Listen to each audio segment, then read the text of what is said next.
In today's video, I'm going to teach you how to close a Jira issue and effectively resolve an issue within your Jira project.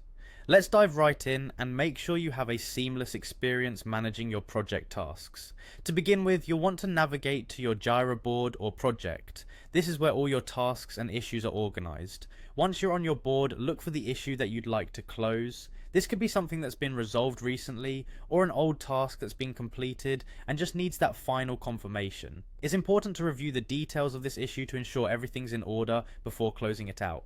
With the issue identified, the next step is to click on it. This will open up the issue's detailed view. Here you can see all the related information, comments, and activities. Now, a key area to focus on in the issue details is the status field. The status tells you the current state of the task within your workflow and can vary from to do to in progress, or maybe even testing.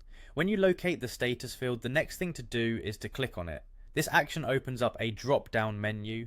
In this menu, you'll find different stages or steps applicable to your workflow process.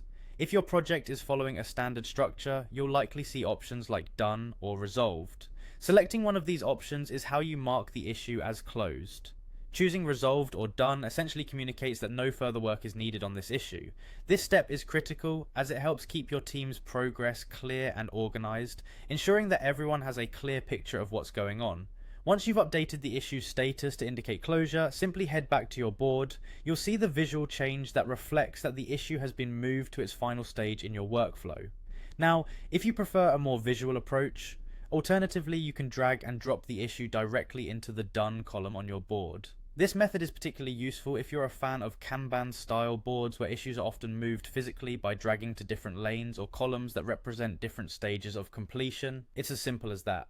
Whether you choose to change the status in the issue details or drag the issue to the Done column, you have two effective ways to ensure that your project reflects the latest progress accurately. By staying on top of these small tasks, you contribute significantly to smooth project management and clear communication with your team about what's been accomplished. Thanks for following along, and I hope this helps streamline your workflow in Jira.